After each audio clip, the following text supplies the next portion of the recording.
Olá, boa tarde. É muito bom estar aqui com vocês novamente. Hoje vamos dar continuidade no nosso Evangelho no Lar, com a leitura do capítulo 12. Amai os vossos inimigos, pagar o mal com o bem. Itens do 1 ao 4. Aprendestes que foi dito: amarei vosso próximo e odiarei vossos inimigos. E eu vos digo: amai os vossos inimigos. Fazei o bem àqueles que vos odeiam e orai por aqueles que vos perseguem e vos caluniam, a fim de que sejais os filhos de vosso Pai que estás nos céus, que fez erguer o sol sobre os bons e sobre os maus, e faz chover sobre os justos e os injustos. Porque se não amardes, senão aquele que vos ama, que recompensa disso tereis? Os publicanos não o fazem também? E se não saudardes, senão os vossos irmãos, que fazeis nisso mais que os outros? Os publicanos não o fazem também? Eu vos digo que a vossa justiça não for mais abundante que a dos escribas e dos fariseus, não encontrareis no reino dos céus. Se não amardes, senão aqueles que vos amam, que recompensa tereis, uma vez que as pessoas de má vida amam também aquelas que a amam? E se não fazeis o bem, senão aqueles que vos fazem, que recompensa tereis, uma vez que as pessoas de má vida fazem a mesma coisa? E se vós não emprestais, senão aqueles de quem esperais receber o mesmo favor, que recompensa tereis, uma vez que as pessoas de má vida se emprestam mutuamente para receber a mesma vantagem? Mas por vós, amai os vossos inimigos, fazei o bem a todos, e emprestai sem disso nada esperar, e então vossa recompensa será muito grande, e serei os filhos do Altíssimo, que é bom para os ingratos e mesmo para os maus. Sede, pois, cheios de misericórdia, como o vosso Deus é cheio de misericórdia. Se o amor ao próximo é o princípio da caridade, amar os inimigos é sua aplicação sublime, porque essa virtude é uma das maiores vitórias alcançadas sobre o egoísmo e o orgulho. Entretanto, equivoca-se geralmente sobre o sentido da palavra amor nessa circunstância. Jesus não quis dizer por essas palavras que se deve ter pelo inimigo a ternura que se tem para com um irmão ou um amigo. A ternura supõe a confiança. Ora, não se pode ter confiança naqueles que sabemos querer mal. Não se pode ter confiança naqueles que sabemos. Não se pode ter com ele os transportes de amizade, porque se sabe que é capaz de abusar disso. Entre pessoas que desconfiam uma das outras, não poderá haver laços de simpatia que existem entre aqueles que estão em comunhão de pensamentos. Não se pode, enfim, ter o mesmo prazer ao se encontrar com um inimigo do que com um amigo. Esse sentimento resulta mesmo de uma lei física, a da assimilação e da repulsa dos fluidos.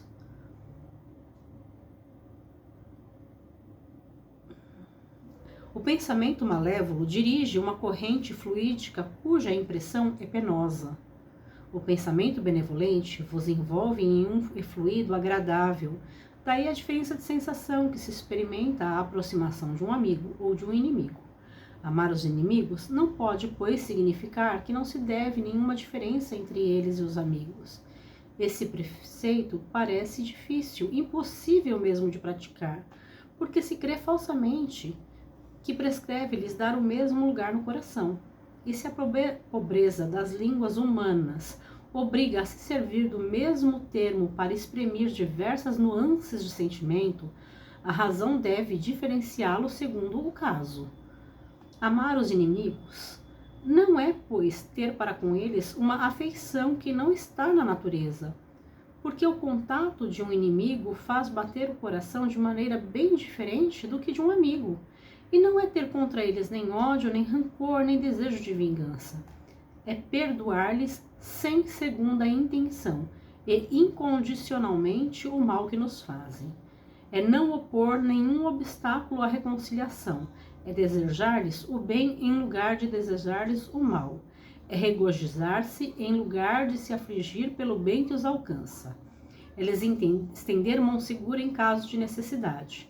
É abster-se em palavras e ações, de tudo que possa prejudicá-los. Enfim, é lhe retribuir em tudo o mal com o bem, sem intenção de os humilhar.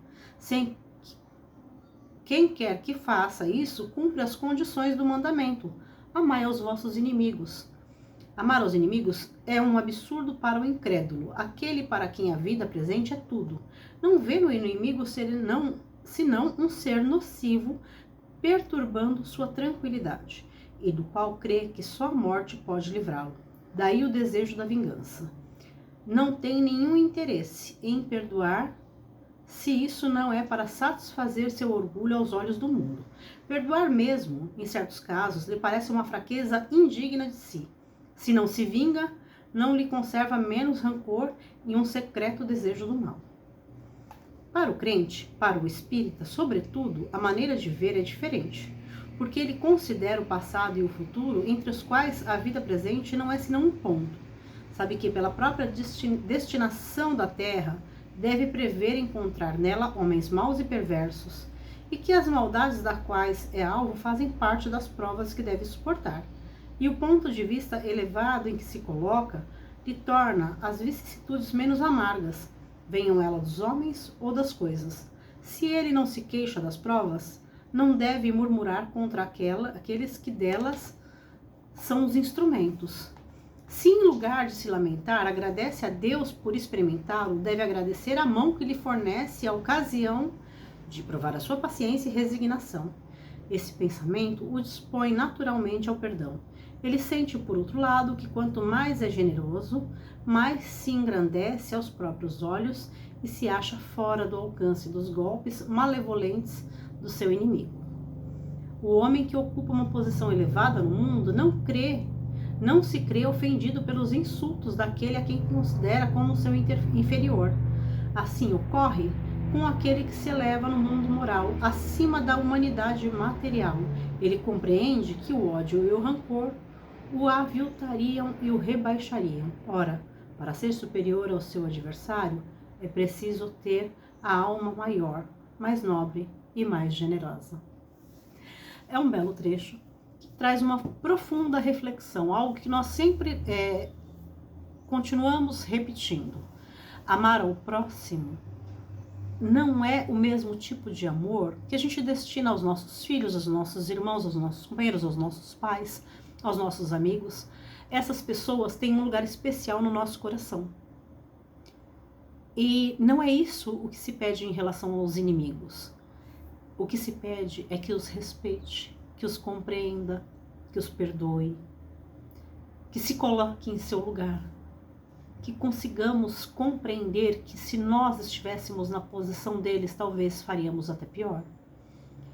E quando a vida nos traz situações muito difíceis, compreender que nós precisamos passar por essa situação e que o outro é somente o intermediário disso.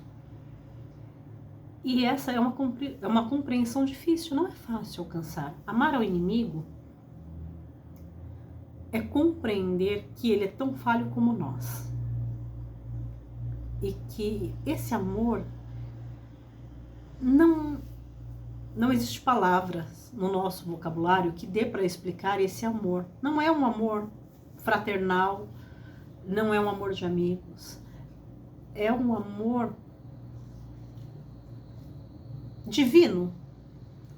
É o amor da compreensão que vem de entender que somos todos iguais e que estamos todos caminhando rumo à evolução, cada um em seu momento, cada um vivendo a sua dificuldade, o seu obstáculo. Essa é a compreensão. O amor ao próximo é saber que o outro está fazendo o melhor que ele pode com o que ele tem e que nós também, e que tá tudo bem, e que é isso. Cada um de nós, indiferente de sermos amigos ou não, estamos em busca da mesma coisa. Todos estamos em busca da felicidade e estamos buscando sermos melhores. Sejamos nós ou o nosso inimigo, a intenção é a mesma.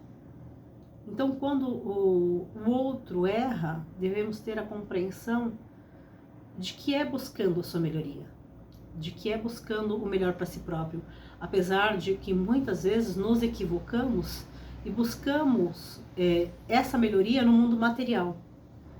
E por isso muitas vezes nos equivocamos. Amar os inimigos é respeitar o momento de cada um. Agradeço muito esta oportunidade abençoada de estar aqui com vocês novamente. Fiquem todos com Deus. Até a próxima.